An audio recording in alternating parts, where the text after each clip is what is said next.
Olá, cursistas! Estamos de volta para a nossa segunda aula. Vamos dar sequência aos nossos estudos da disciplina Língua Portuguesa 3. Como já disse, é um prazer estar aqui com vocês. Além dessa videoaula que apresentaremos todo o conteúdo programático do plano de ensino, vocês também terão acesso à sala virtual dessa disciplina, onde poderá acessar a qualquer momento o caderno didático ou a apostila, bem como outros textos teóricos e vídeos disponíveis. Nos fóruns de discussões, vocês poderão discutir, opinar, exemplificar, tirar as dúvidas e interagir com os colegas. Serão auxiliados por mim pelos tutores, tanto presencial quanto à distância, naquilo que for necessário. Peço que em nossas aulas vocês estejam munidos de papel e caneta para quando surgir alguma dúvida, vocês anotarem e depois postarem lá no fórum da nossa sala virtual. E para que tenhamos um bom resultado, será necessária a dedicação de vocês nos estudos e atividades da sala virtual, mas também é muito importante que vocês leiam toda a apostila. Esta aula corresponde à unidade 2, que está lá no ambiente virtual de aprendizagem. Vamos trabalhar mala direta, release, atestado e declaração, convite, convocação e carta comercial. Hoje estudaremos o gênero textual, mala direta, que normalmente é utilizado para fins comerciais, ou seja, divulgação de um produto, de marca ou de serviço. Devido ao objetivo comercial, este texto contém características específicas intimamente ligadas ao seu principal objetivo, a propaganda. Você já deve ter percebido e ter recebido também uma correspondência cujo destinatário era totalmente desconhecido. Mas ao abrir o envelope, a incógnita some e você descobre que recebeu uma mala direta. A utilização de mala direta serve para divulgação de produtos e serviços de empresas. É um tipo de correspondência que atinge um número grande de pessoas, enviada pelo correio ou mesmo pela internet. Pode aumentar as vendas e melhorar a relação entre o cliente e a empresa. Por conter um texto destinado à publicidade, a mala direta deve apresentar linguagem simples, clara e objetiva, pois se destina a públicos diferentes, de diferentes classes sociais, objetivos e campos de atuação. Na produção e no envio da mala direta, temos que ter vários cuidados, e um dos cuidados que se deve tomar na produção da mala direta é com o aspecto externo, quando se trata de material envelopado, e também com a estética do texto. A mala direta é enviada por internet, pois a primeira impressão é que vai despertar no receptor o interesse de abrir o material ou descartá-lo imediatamente. O trabalho de elaboração da mala direta normalmente é feito por profissionais específicos da área de marketing. Porém, não são raras as vezes em que nos deparamos com materiais que demonstram a devida preocupação na elaboração da publicidade, mas que contém erros imperdoáveis na identificação e envio. Vejamos um exemplo de endereçamento da mala direta. Aqui nós temos Senhor Joana da Silva Santos, Rua das Flores, número 25, Jardim Florença, São Paulo, caixa postal 99999. Nesse texto que eu acabei de mostrar, nessa mala direta, nós percebemos que nesse exemplo demonstrado, o pronome de tratamento está no masculino e o nome do destinatário é feminino. Veja também que é o uso incorreto de letras maiúsculas e minúsculas para nomes próprios e a indicação do número com a abreviatura inadequada. Tais informações incorretas desmotivam o receptor já no primeiro contato com o material e compromete gravemente a imagem da empresa remetente.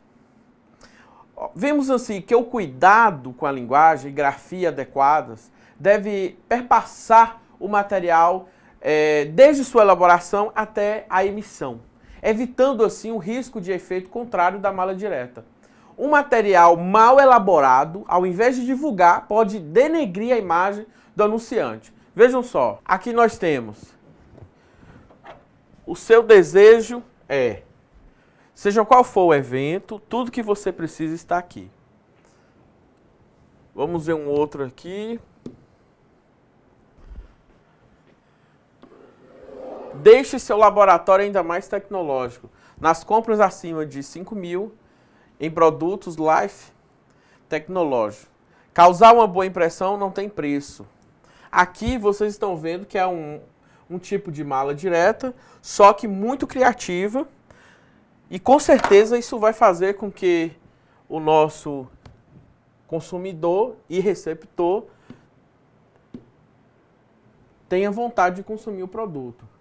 Aqui nós temos uma outra mala direta também, em forma de um celular, em que você pode observar que ao abrir a mala direta, vamos poder ver não só o produto, como também outras infinidades de coisas utilizando recursos de linguagem verbal e não verbal que acaba manipulando o consumidor e o receptor.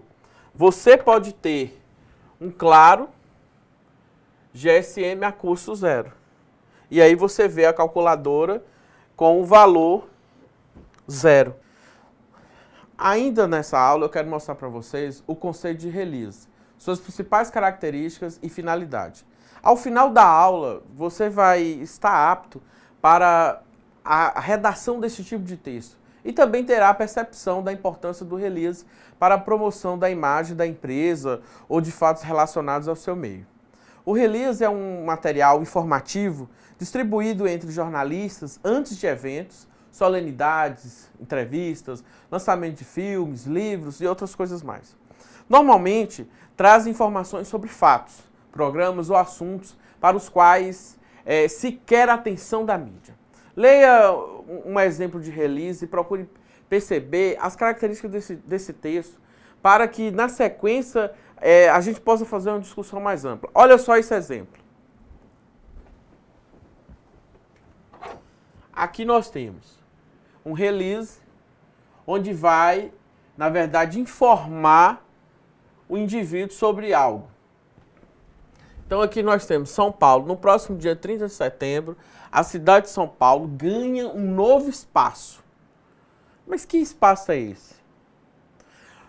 Um espaço de trabalho colaborativo com profissionais liberais. Vocês estão vendo que existe algumas informações que são trazidas nesse texto, datas, lugares, informações que vai mostrar o que se espera com um espaço novo para discutir novas ideias. Aqui, nesse exemplo, ao contrário da maioria dos escritórios virtuais, onde as pessoas ganham um telefone para recados ou alugam salas isoladas para encontros ou reuniões, olha só, nesse pedaço a gente pode observar que há também uma discussão acerca de opinião sobre esse espaço que vai ser inaugurado. Até porque nós temos aqui uma especialista no assunto colocando uma informação profissional e pessoal também sobre esse assunto. Esse release, ele na verdade antecipa a discussão que vai ter no evento. Vamos ver mais aqui.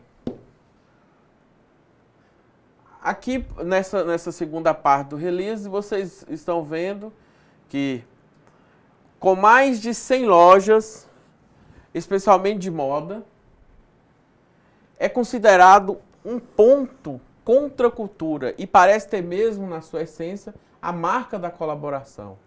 Ali os consumidores podem encontrar de tudo, de lingerie a tatuagens, de bonés a moda exclusiva criada por estilistas em início de carreira. Então há uma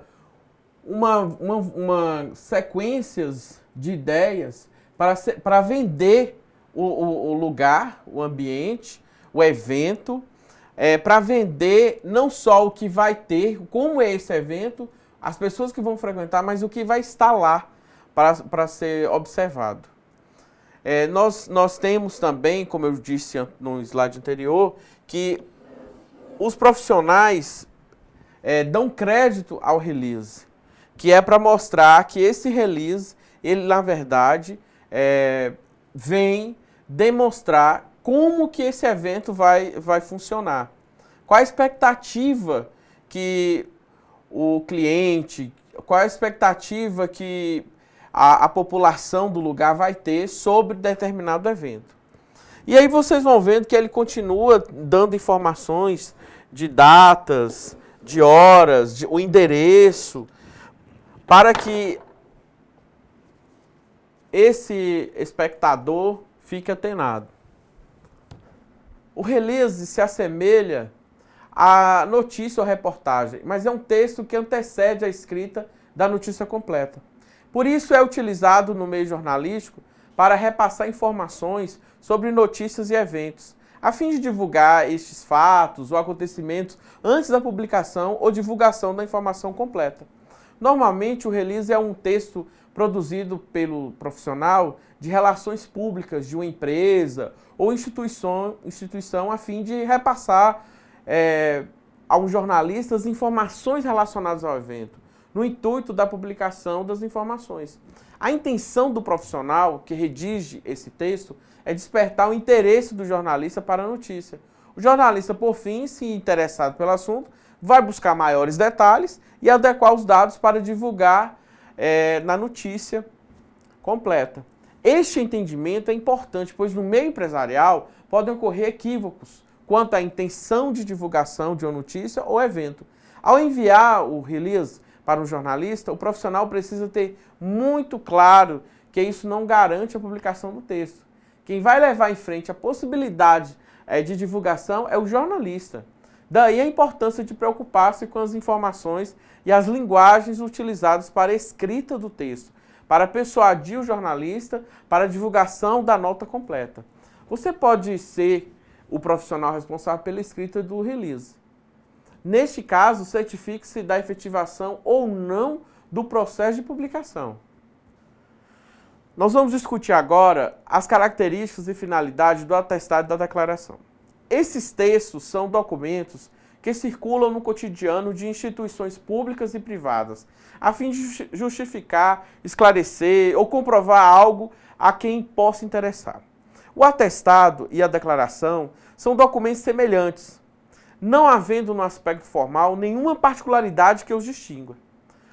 Os textos do atestado ou declaração podem variar conforme a finalidade do documento.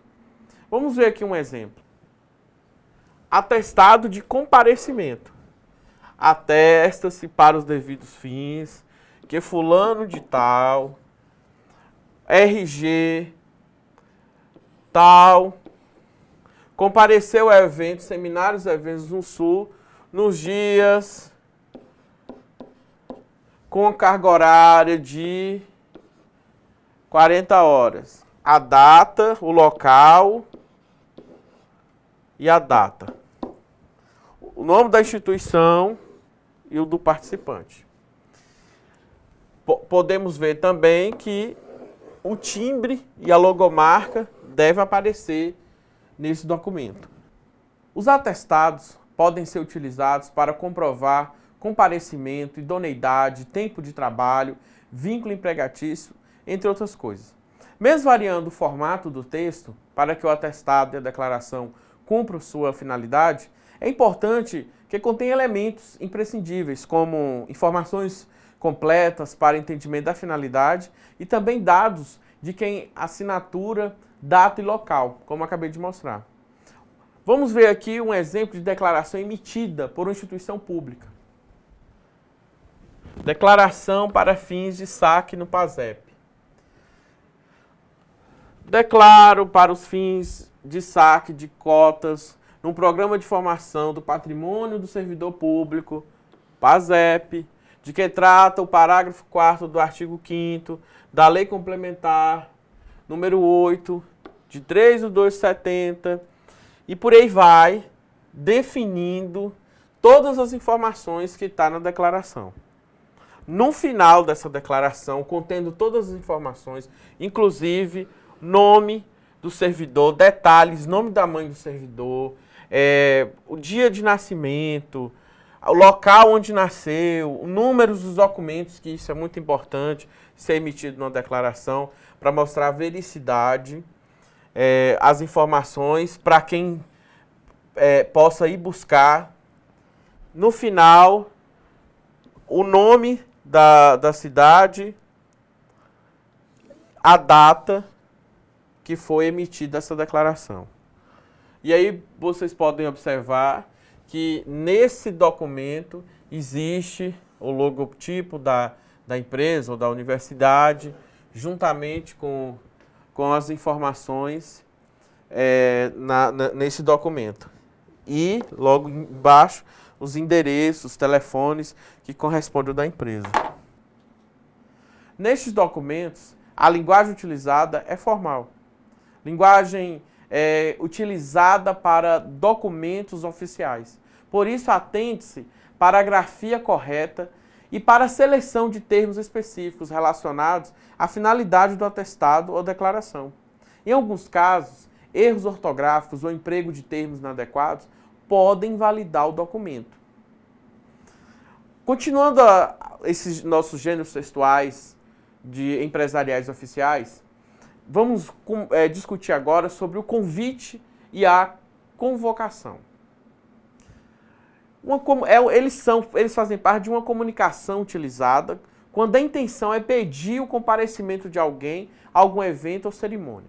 E convocação, que também é um tipo de convite, só que é um instrumento de comunicação mais formal que o convite e que, de certa forma, exige a presença do convidado. Quando optar pelo convite ou pela convocação? Essa é uma grande dúvida. Ao nos depararmos com o questionamento anterior, devemos analisar qual o objetivo e a formalidade do evento. O convite é menos formal e não há registro ou obrigatoriedade da presença do convidado. Ao contrário disso, há situações em que exige a convocação como um documento comprobatório da organização do evento e confere maior comprometimento do convidado em comparecer. A convocação para alguns eventos, como assembleias, a convocação ela vai precisar ser documentada com critérios, incluindo o registro do recebimento do documento pelo convocado para o controle do número de pessoas convidadas, número de presentes ao evento e quórum mínimo necessário para deliberações. Olha só o exemplo dessa convocação.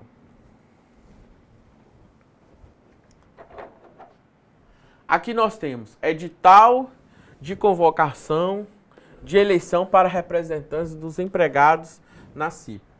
Ficam convocados os empregados desta empresa para a eleição dos membros da Comissão Interna de Prevenção de Acidentes CIPA. De acordo com a norma regulamentadora 5 atual, baixada pelo Ministério do Trabalho, a ser realizada em escrutínio secreto no dia, coloca o dia, as horas e o local. Apresentaram-se e serão votados os seguintes candidatos. Os nomes dos candidatos. Aqui vamos colocar a data do dia que está sendo convocado, assinatura e carimbo do empregador ou comissão eleitoral. Quando se faz necessário comprovar o recebimento da convocação, normalmente utiliza-se o protocolo de recebimento. Vejamos. Aqui nós temos um modelo de protocolo. Esse protocolo de recebimento da convocação para a Assembleia Geral. Aí aqui temos que colocar o número e o dia que foi realizado. O nome do convocado, vocês estão vendo aí. O nome e identificação do convocado. A data do recebimento e a assinatura.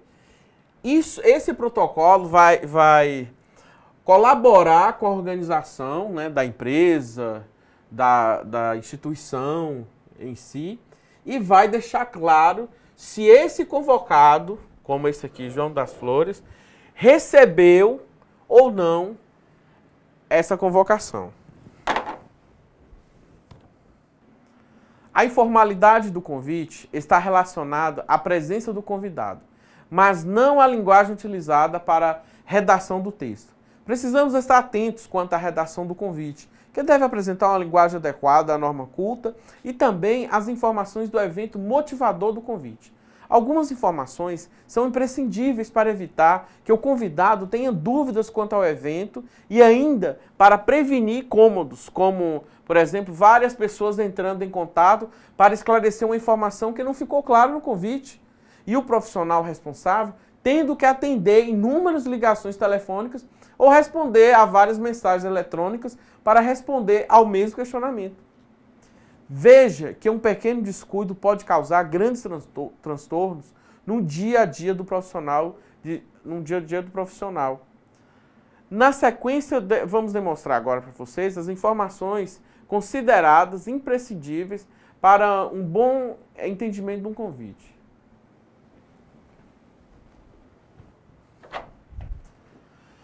Aqui nós temos quem convida, que é o anfitrião, a descrição do evento, a autoridade ou pessoa importante presente no evento, quando houver, o local, a data e o horário.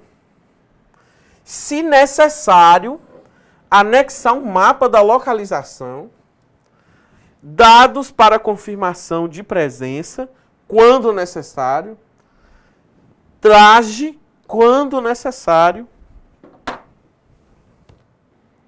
Agora eu quero mostrar para vocês 2 exemplos de convites para ficar bem definido esta relação entre convite e convocação.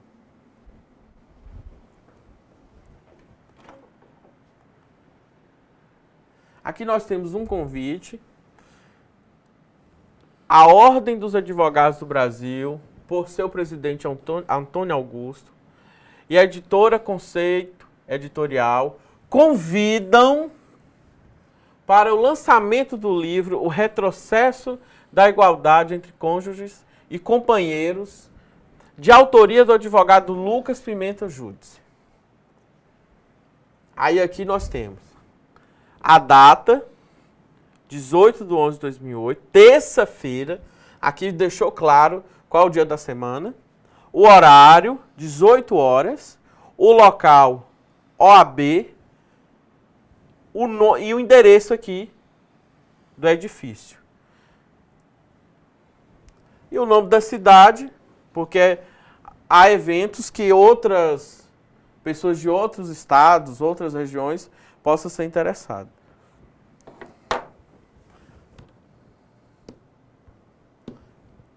E aqui nós temos um outro tipo de convite.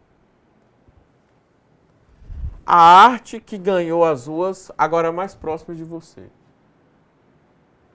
Então nós temos aqui a data, 14 de maio. E aqui frisou também o dia da semana, o horário, o local. E aqui vocês estão vendo que nós temos o RSVP. Esse RSVP, quem recebe esse convite tem que ligar no número para informar se vai estar disponível no dia, se vai poder ir no evento, porque com certeza nesse evento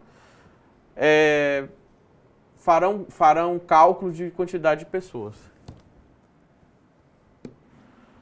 Vocês perceberam que nesse último convite de inauguração, na parte inferior do texto, eu mostrei para vocês a sigla RSVP.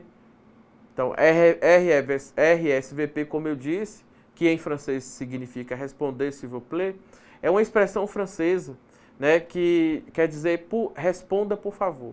Então, como vimos anteriormente, o convite não dá ideia de obrigatoriedade da presença, mas como certos eventos precisam de organização prévia quanto ao número de convidados, essa sigla é utilizada para pedir a confirmação da presença.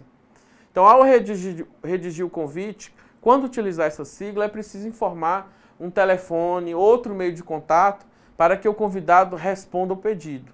Caso não queira utilizar a sigla, por se tratar de um termo estrangeiro, ao redigir o convite, pode-se grafar a solicitação de confirmação da presença em língua portuguesa mesmo, o que tem ocorrido com maior frequência nos convites menos formais. E eu quero destacar também para vocês alguns convites que são feitos por e-mail, que é um meio de comunicação via internet que tem sido utilizado cada dia com maior frequência. Também os convites podem ser enviados por e-mail, claro, mas é preciso estar atento também por este meio, com o cuidado na adequação da linguagem e a estética do texto, pois estes são indispensáveis. Vamos ver agora a carta comercial? Eu quero ainda falar com vocês na aula de hoje que a carta comercial, sobre as características da carta comercial e também o quanto este instrumento de comunicação é importante para a boa apresentação de uma empresa. A carta comercial é um instrumento de comunicação de que se valem as empresas ou pessoas no relacionamento comercial. É também a imagem de quem a representa. Portanto, não basta que transmita um conteúdo, mas que eu faça de maneira que impressione bem. Por isso é necessário que sua apresentação cause uma impressão de ordem, organização e competência. Como em qualquer comunicação, a clareza é uma qualidade imprescindível, pois não se podem esclarecer as dúvidas de imediato. Além da perda de tempo, pode haver como consequência sérios prejuízos financeiros, decorrentes de interpretação errônea, motivada pela obscuridade do texto.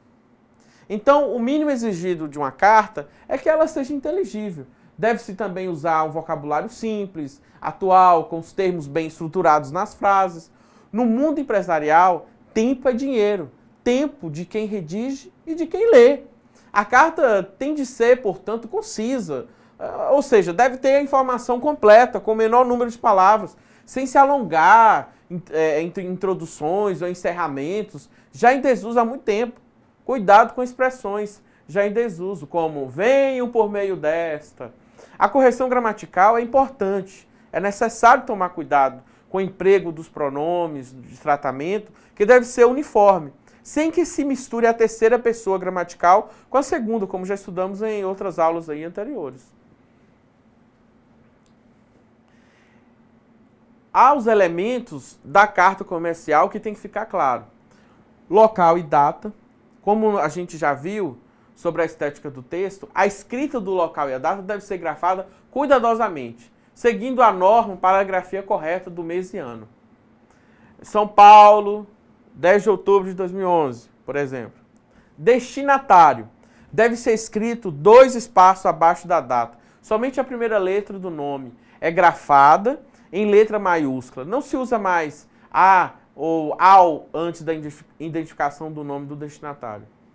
Depois nós temos o assunto ou as referências. Este item nem sempre é utilizado, mas indicar o assunto ou mencionar a que a mensagem se refere pode, para facilitar a comunicação e o entendimento do tema a ser tratado.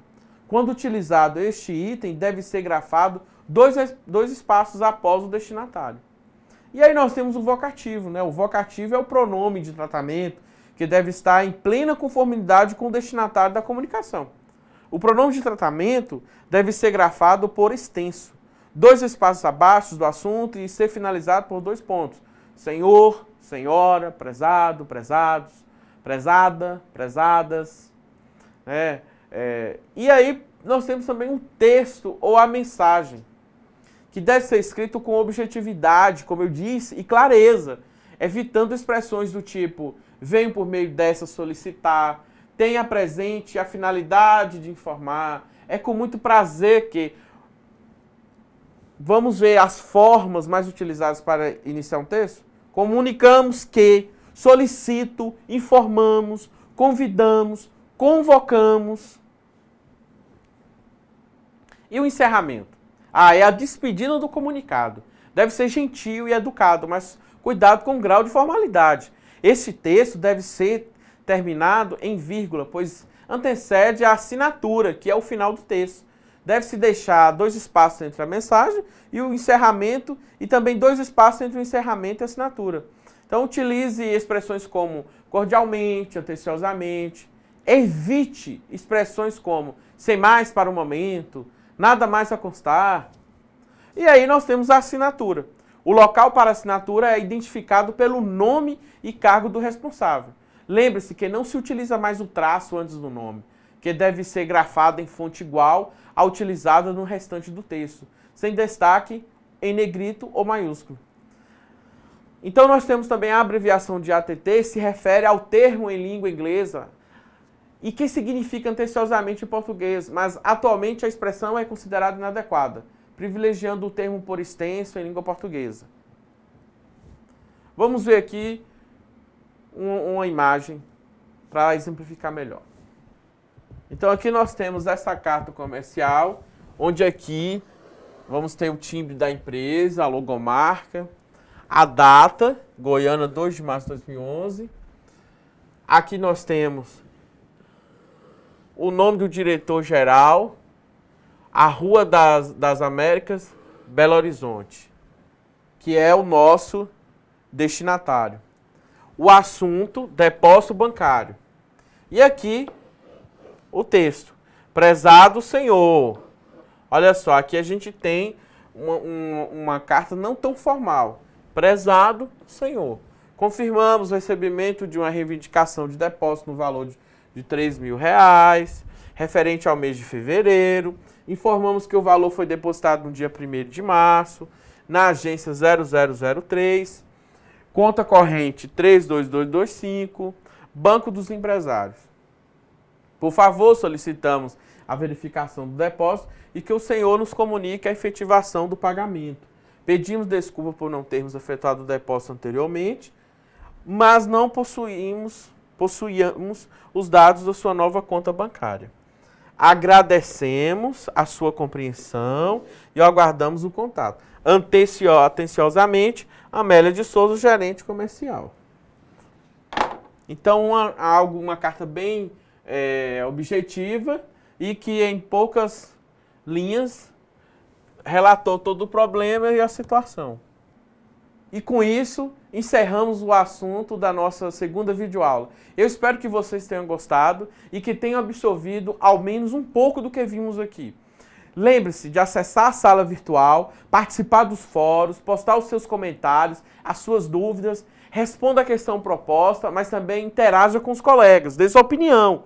O fórum é para discutir o que acabamos de ver nesta aula. Como já disse, para cada aula existe um fórum de discussão esperando pela sua participação. E não se esqueçam dos estudos da apostila e das atividades propostas que ajudarão a construir cada vez mais o seu conhecimento. Por enquanto é só, e bons estudos e até a próxima. Um grande abraço.